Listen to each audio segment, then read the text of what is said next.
So వేరే పక్కన పెట్టారు అంటే యాక్చువల్గా మీరు కమర్షియల్ సినిమాలు ఏవో తీసుకోవచ్చు.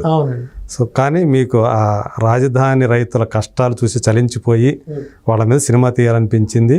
దాని మీద ఆల్మోస్ట్ 3 years కష్టపడ్డారు. సో ఇప్పుడు ఏం చేయబోతున్నారు మరి? ఆ సామాజిక బాధ్యతతోటే అంటే ఈ సినిమా తీసినప్పుడు చాలా మంది అవాయిడ్ చేశారండి.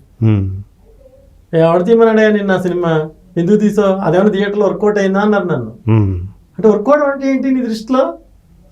వర్కౌట్ అవడం అంటే నీ దాంట్లో అల్లు అర్జున్, చిరంజీవి, బాలకృష్ణ ఉన్నారు ఈ సినిమాలో. వర్కౌట్ అవడం అంటే ఏంటి? సామాజిక బాధ్యతతో తీసిన సినిమా సమాజానికి ఉపయోగపడడం, అది మా దృష్టిలో వర్కౌట్ అవ్వడం అండి.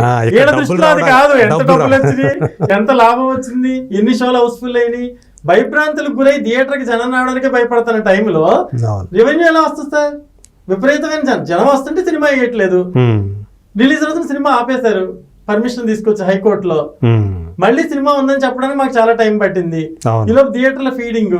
అంటే సినిమాని థియేటర్లో ఆడనివ్వకపోతేనే ఆ సినిమా గురించి నువ్వు మాట్లాడు. అంటే ఆ సినిమాని చంపేయడానికి ఎన్ని మార్గాలు అవలంబించాలి, అన్ని మార్గాలు అవలంబించాలి. కానీ దాన్ని ఇలా అనుకోరు సార్ వీళ్ళు. వీళ్ళ కొలబద్దలు ఏంటంటే అమౌంట్ ఎంత వచ్చింది, అమౌంట్ ఎంత తక్కువ వచ్చింది. ఎక్కువ వస్తే కమర్షియల్ గా పెద్ద హిట్, కాబట్టి డైరెక్ట్ గా మంచి సినిమాలు ఇద్దాం, ఇలా ఆలోచన ఉంటది కదా. కాబట్టి ఇలాంటి ఆలోచనలు ఉంటారు కాబట్టి మన దగ్గరికి అంత అర్జెంట్గా పరిగెత్తుకుని వచ్చి భానుశంకర్ సినిమా చేసాయని ఎవరు అడగరు సార్. అదే మనకున్న అవకాశాలు మనకున్నాయి, మనం చేయబోయే సినిమాలు మనం చేస్తాం. అంటే నేను అనేది ఏంటంటే, సో ఇప్పుడు ఏ ధైర్యంతో ఒక సామాజిక బాధ్యతతో మీరు సినిమా తీశారు కదా, రేపు మీరు తీయబోయే సినిమాలు కూడా ఇట్లాగా ఒక సామాజిక బాధ్యతతోనే ఉండే అవకాశాలు ఉంటాయా, లేకపోతే కమర్షియల్ సినిమాలే చేస్తాను సార్. కానీ ఇలాంటి కంటెంట్ ఏదైనా దొరికినప్పుడు మాత్రం ఎవరినైనా నిలదీయడానికి మాత్రం నేను ముందుకు వస్తాను. అంటే మళ్ళీ ఏదైనా సందర్భం వచ్చినప్పుడు ముందుకు వస్తానండి. ఎందుకంటే నాకు నేను ప్రశ్నించినందుకు నా ప్రశ్న ఎంతవరకు రీచ్ అయిందో నేను చూశాను కాబట్టి, జనంలో మార్పు కనపడింది కాబట్టి, నేను కళ్ళారా చూశాను కాబట్టి నేను ప్రశ్నించడానికి ముందుంటా. చాలా మంది అంటారు ప్రశ్నించండి అని. నేను రాజధాని గురించి ప్రశ్నిస్తే నాకు ఎవరో సపోర్ట్ చేయలేదు. నేను ప్రశ్నిస్తాను, ఎవరినైనా ప్రశ్నిస్తానండి, ఏ విషయం మీదైనా ప్రశ్నిస్తాను. నా దగ్గర ఉన్న ఐడియాలజీ, నా దగ్గర ఉన్న నేను ఆ రోజే చెప్పాను మీ క్లైమాక్స్ మోదీ లాంటి వాళ్ళ గారు పిలిచి అప్రిషియేట్ చేసిన పరిస్థితి ఏర్పడుతుంది సార్ ఈ క్లైమాక్స్ అని మీతో అన్నాను నేను ఇంటర్వ్యూలో, మీరు గుర్తుండే. మరి ఈవేళ ఆంధ్రప్రదేశ్ ప్రజలు మోదీ గారు అప్రిషియేట్ చేస్తున్నారు కదా, అంటే నన్ను కూడా అప్రిషియేట్ చేశాడు. అందులో భావమే కదా. నేను ఆ రోజు చెప్పాను కదా మీకు, క్లైమాక్స్ చూసాక మోదీ గారు లాంటి వాళ్ళు కూడా అప్రిషియేట్ చేస్తారని. నన్ను ఇప్పుడు క్లైమాక్స్ రిజల్ట్ చూస్తే ఆంధ్ర ప్రజలను అప్రిషియేట్ చేశారు కదా ఆయన మొన్న. అవును. సో అది గెలిపే కదా. నా దగ్గర నెంబర్ ఆఫ్ ఐడియాలజీస్ ఉన్నాయండి. క్వశ్చన్ చేసేది, ప్రజలకు ఉపయోగపడేది, సమాజానికి ఉపయోగపడేది, ప్రజలకు ఉపయోగపడేది, అలాంటి ఐడియాలజీ సినిమాలు నేను తీయడానికి ముందుంటాను. ఖచ్చితంగా త్వరలో అలాంటి మంచి బ్యూటిఫుల్ సినిమా ఒకటి నేను తీయబోతున్నాను. ఖచ్చితంగా మళ్ళీ మీ ముందుకు వస్తాను. మీరు ఎవరైతే ఖచ్చితంగా మీరు ఏదైతే ఒక సినిమా తీసి సో ప్రజల్లోకి దాన్ని తీసుకెళ్ళటానికి ఒక ప్రయత్నం చేసి, సో మొత్తానికి థియేటర్లకు వెళ్ళకపోయినా టీవీ ద్వారా అయినా సరే మీరు వెళ్ళి ఇంటింటికి వెళ్ళి అదే ఆ రకంగా సక్సెస్ సాధించారో, ఇప్పుడు రేపు పొద్దున మీరు తీయబోయే సినిమా ఖచ్చితంగా ఈసారి కమర్షియల్ సక్సెస్ కూడా అయ్యి ఆ లోటు కూడా తీర్చాలని మనస్ఫూర్తిగా నేను కోరుకుంటాను. ఇంకొక ప్రశ్న ఏంటంటే, ఎవరైతే మీకు అంతకుముందు ఎందుకు తీసావు ఈ సినిమా అని కొంతమంది అంటే, కొంతమంది అసలు మనకెందుకు అసలు చడి చప్పుడు లేకుండా కాముగా ఉన్నారు కదా. ఇప్పుడు రిజల్ట్ వచ్చిన తర్వాత ఎవరైనా సరే ఈ సినిమా పరిశ్రమలోని వాళ్ళే, మీ తోటి వాళ్ళే మిమ్మల్ని ఎవరైనా సరే ఇప్పుడైనా అప్రిషియేట్ చేశారు? ఎప్పటికీ అమరావతి రైతులు ఏమంటే గొప్ప సినిమా తీశారని, నాతో యాక్ట్ చేసిన సినిమా ఆర్టిస్టులు, నటులు, రైతులు పాల్గొన్న వాళ్ళు, కొంతమంది టెక్నీషియన్స్ తప్పితే సార్ ఎవరు ఇప్పటి వరకు మంచి సినిమా తీసామమ్మా, నిజంగా నువ్వు వెళ్ళి ఇండస్ట్రీ తరఫున ఒక సినిమాని ప్రశ్నించావు, రాజధాని గురించి అడిగామని నన్ను ఒక్కళ్ళు మాట్లాడింది లేదండి. అంటే కంప్లీట్గా అవాయిడ్ చేయడం వల్ల అది మర్చిపోయినట్టు 200% అవాయిడ్ చేశారు. రిజల్ట్ వచ్చే వరకు అవాయిడ్ చేశారు. రిజల్ట్ వచ్చాక ఇంక మనకి ఎందుకులే అనుకుంటారు. అదే అవాయిడ్ చేశారు. ఎవరు అప్రిషియేట్ చేయలేదు కదా సార్ సినిమా. అంటే ఒక సినిమా అప్రిసియేషన్స్ పొందని సినిమా అంటే భవిష్యత్తుని చెప్పిన సినిమా ఇది. అవును, నేను ముందే చెప్పాను మీకు, జరుగుతున్నది జరిగింది, జరుగుతున్నది జరగబోయేది కూడా ఈ సినిమా చెప్తుందని నేను ముందు ఫస్ట్ మీట్లోనే చెప్పానండి. సార్ ఎవరు అప్రిసియేషన్ అక్కర్లేదు సార్, మన ఆత్మ సంతృప్తి చెందిందా లేదా. నేను మనసులో చాలా తృప్తి చెందాను. ఒక మంచి ఎక్స్ట్రాడనరీ సినిమా రవిశంకర్ గారు తెలుగు మన తరపున నాతో తీయించారు. ఆ సినిమా నిజమైంది. రాష్ట్రానికి రాజధాని వస్తుంది, రైతుల కళ్ళల్లో ఆనందం కనిపిస్తుంది. ప్రధాని మోదీ లాంటి వాళ్ళు ఆంధ్రప్రదేశ్ ఓటర్లని అద్భుతంగా అప్రిసియేట్ చేశారు మన ఆంధ్ర ప్రజలందరినీ. ఇంతకు మించిన సక్సెస్ ఏంటి సార్? అసలు ఇంతకు మించిన సక్సెస్ ఏంటండి? సో అది గొప్ప ఆత్మ సంతృప్తి అంటారు కదా, అసలు ఆత్మ సంతృప్తికి మించినటువంటి ఆనందం ఇంకేముంటుంది? అదే అది ఇచ్చే ఆనందం గురించి ఇంకేముంటుంది ఇక? నేను పార్టీలకి వ్యతిరేకంగా వాళ్ళకి వీళ్ళకి వ్యతిరేకంగా నేనైతే తెలియదు సార్. అవును, డైరెక్ట్ గా జరిగింది తీశాను. ఆ రైతుల్ని ఎవరు కష్టపెట్టారో వాళ్ళని చూపించారు.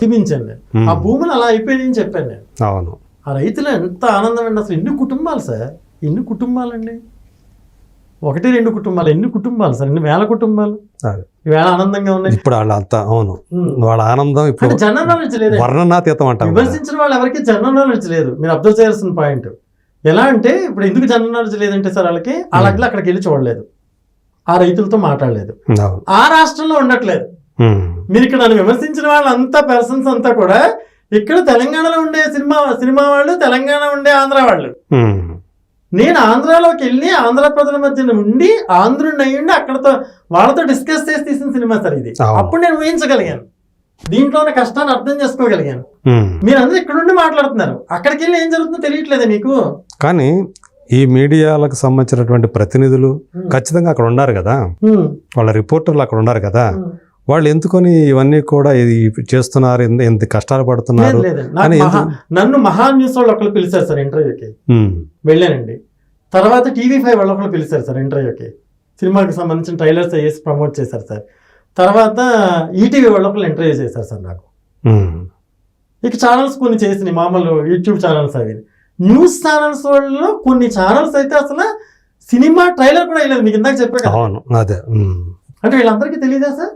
అదే వీళ్ళ యొక్క రిపోర్టర్లు అక్కడ ఉన్నారు కదా, ప్రతి ఛానల్ కి రిపోర్టర్లు ఉన్నారు కదా, అమరావతి ప్రాంతంలో ఉన్నారు కదా. సో వాళ్ళు మిగతా ఎన్నో అంశాల మీద వాళ్ళు వార్తా కథనాలు అందిస్తుంటారు కదా. అంటే వీళ్ళు ఉద్దేశపూర్వకంగానే దాన్ని అవాయిడ్ చేశారు. అది ఇప్పుడు గవర్నమెంట్ వచ్చింది కాబట్టి చెప్పి తీరాలి కాబట్టి చెప్తున్నారు, చూపించి తీరాలి కాబట్టి చూపిస్తున్నారు. అది అంతకుముందు హైడ్ అయిపోయింది. సో అది కూడా మీ విజయం. ఇప్పుడు 100% సార్, అమరావతి రాజధాని ఉన్నంత వరకు భానుశంకర్ ఉంటాడు. ఈ రాజధాని రైతుల కష్టాల్ని గుండె ధైర్యంతో తీసిన దర్శకుడుగా నాకు వేటూరి సుందరమూర్తి గారు భానుశంకర్ నిలబడిపోయి ఉంటారు. వేటూరి సుందరమూర్తి గారు ఒక విషయం చెప్పారండి నాకు. వేటూరి సుందరమూర్తి గారితో నాకు బాగా మంచి అనుబంధం. ఆయన చెప్పేవారు, మంచి పని చేసినప్పుడు మనకి మనమే భుజం తట్టుకోవాలని. మంచి మాట. ఇది మంచి పని అని తెలిసినప్పుడు మనకి మనం భుజం తట్టుకోవాలి సార్. ఎవరో భుజం తడతాడని వెయిట్ చేయకూడదు మనం. ముందు నేను అందుకే చెప్తున్నా గర్వంగా, నా భుజం నేను తట్టుకుంటాను మంచి పని చేసినప్పుడు. చెడ్డ పని చేసినప్పుడు అదే భుజాన్ని కొట్టుకుంటాను. నేను మంచి పని చేశాను కాబట్టి నా భుజం నేను తట్టుకుని నేను గర్వంగా ప్రౌడ్గా నా నిర్మాత విజయం ఇది, రవిశంకర్ గారి విజయం ఇది. ఎందుకంటే డబ్బు పెట్టిన ఈ విషయంలో మీ ఇద్దరిని, ఆయన్ని మిమ్మల్ని ఇద్దరు కూడా అప్రిషియేట్ చేయాల్సి. మొదటి విజయం రవిశంకర్ గారి నిర్మాతదండి, తర్వాత విజయం దర్శకుడిగా ఆయన వెనకాల అడిగేసాను నాది. ఈ మొదటి సక్సెస్ మాత్రం రవిశంకర్ గారు. సినిమా ఇండస్ట్రీ నుంచి ఎవరో రాని టైంలో ఆయన వచ్చి చేశారు కాబట్టి కంటమనేని రవిశంకర్ గారికి సినిమా ఇండస్ట్రీ నుంచి ఆయనకు ఉండాల్సిన గుర్తింపు ఖచ్చితంగా ఉండాలి. ఎందుకంటే ఆయన చేశారు ప్రజా ప్రయోజనాల కోసం, ఆయన గుర్తింపు ఆయన ఖచ్చితంగా ఉండాలి. ఖచ్చితంగా ప్రజల నుంచి ఏదైతే గుర్తింపు వచ్చిందో అలాగే అందరి నుంచి కూడా ఆయనకు ఆ గుర్తింపు వస్తుందని నేను నమ్ముతున్నాను. తప్పకుండా రావాలని నేను కూడా మనస్ఫూర్తిగా కోరుకుంటున్నాను. మరోసారి మీ ఇద్దరిని ఇలాంటి సినిమా తీసి జనం కష్టాలను బయటపెట్టినందుకు, ఇంటింటికి సో ఈ సినిమా వెళ్ళి చాలామంది ఈ సినిమా చూసి సో దానికి తగ్గట్టుగానే తమ తీర్పు ఇచ్చినందుకు సో వాళ్ళను కూడా అభినందించాలి, ప్రజలను అభినందించాలి. టీవీలో సినిమా చూసి ఎంత ఉద్వేగభరితులు అయిపోయారు. చెప్పాను కదా మీకు, అమరావతి రైతులు అరుణాచలం వెళ్తే అక్కడ కడపవాళ్ళు అందరూ కనపడి సినిమా గురించి చెప్పి, మా ఊర్లో కన్స్ట్రక్షన్ జరుగుతుందంట ఒక బిల్డింగ్. మా కజిన్ ఒక అబ్బాయి వెళ్ళాడంట, వెళ్తే ఏంట్రా ఆలోచిస్తుందంటే రాజధాని ఫేర్ చూసామండి రాత్రి, అదే ఆలోచిస్తున్నాం ఏం చేయాలని. ఓటు దగ్గర, బూత్ దగ్గర. అంటే ఎంత మార్పు తీసుకొచ్చింది సార్ సినిమా. అది ప్రజలకు అప్పోళ్ళు సార్. అసలు ఆంధ్ర ప్రజలంతా మోదీ గారు ఎందుకు అప్రిషియేట్ చేస్తున్నారు సార్? ప్రజలకి అర్థమయ్యే రీతిలో చెప్పగలిగితే వాళ్ళు స్పందిస్తారు సార్. దాన్ని దాచేశారు. అమరావతి అనేది ఒక బూచిలాగా దాచేశారు, దాంట్లో డెవలప్మెంట్ లేదని దాచేశారు. అంటే అక్కడ జరుగుతున్న ప్రతి అభివృద్ధిని, ప్రతి స్టెప్ని దాచేసి ప్రజల హృదయాల్లో మలినం చేయడానికి ట్రై చేశారు రకరకాల మాధ్యమాల ద్వారా. ఎప్పుడైతే సినిమా దూసుకుంటూ వెళ్ళి ఆ రాజధాని రైతుల కష్టాలు అట్లు ఎమోషన్స్ అన్నింటినీ ప్రజలకు చూపించిందో వాళ్ళు ఉద్వేగభరితులయ్యారు. సినిమా చాలా ప్రభావం అండి, చాలా ప్రభావం చూపించింది. అదే సో కొంతమందిని ప్రభావం చేసిన వాళ్ళు మళ్ళీ కొంతమందికి చెప్తారుగా. 100% చెప్పారు. నేను ఒకదానికి ప్రభావితం అయ్యానంటే నేను నా పక్కలకు చెప్తాను కదా. చెప్పారండి. 1,40,00,000 మంది ట్రైలర్ అండి, 10 లక్షల మంది సినిమా, 1,50,00,000 అక్కడికి అయిపోయింది. ఇక బిట్స్ అన్ని కలిపి ఒక 1 crore రీచ్ అయినాయండి. మన దగ్గర లెక్కలే ఉన్నాయి. అదే 2.5 crores సినిమా ప్రతి ఇంటికి వెళ్ళింది. 1,25,00,000 మందిని చూస్తుంటారు. అంటే జనాభాలో 80% నేను రీచ్ అయిపోయాను. నా సినిమా రీచ్ అయిపోయింది. రాజధాని లేదని రీచ్ అయిపోయింది. ఇంకెంతకన్నా విజయం ఏంటి సార్? సో మొత్తానికి ఒక నైతిక విజయం కూడా సాధించారు దీంతో. 100% సార్. డబ్బే మన సక్సెస్ కి డబ్బే ప్రధాన కొలమానం కాదు. కొలమానం అనుకోవడం వల్ల చాలా మిస్ అవుతాం సార్ లైఫ్ లో. అవును. ఇది డబ్బుతో కొలచాల్సిన సినిమా కాదు. ఇది విలువ. దీనికి డబ్బుతో కొలవాలంటే అసలు దీనికి విలువే కట్టలేం మనం. అంతే. కొన్నిటికి అమూల్యమైనవి ఉంటాయి. అవునండి.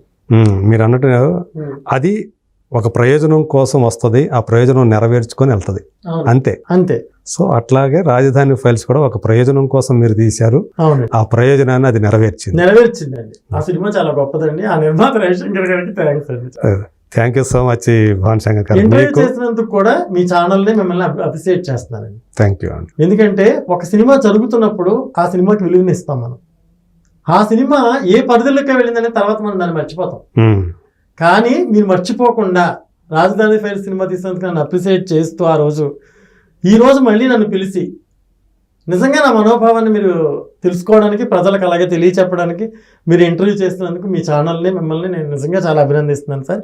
ఇలాంటి ఇదే నిజాయితీతో మీరు ఇదే స్ఫూర్తితో మరిన్ని ఇంటర్వ్యూలు ప్రజలకు అందజేస్తారని కోరుకుంటున్నాను. తప్పకుండా. సో మీకు తెలుసు కదా, నా గురించి తెలుసు కాబట్టి సో ముందు నేను ఎప్పుడు కూడా ఇలాంటి ప్రయత్నాలకు ఎప్పుడూ కూడా మద్దతు తెలుపుతూనే ఉంటాను, వాళ్ళ పక్కన ఉంటానే ఉంటాను. నా వంతు నేను చేస్తూనే ఉంటాను ఒక జర్నలిస్ట్గా. Thank you. Thank you Bhanu garu. Thank you so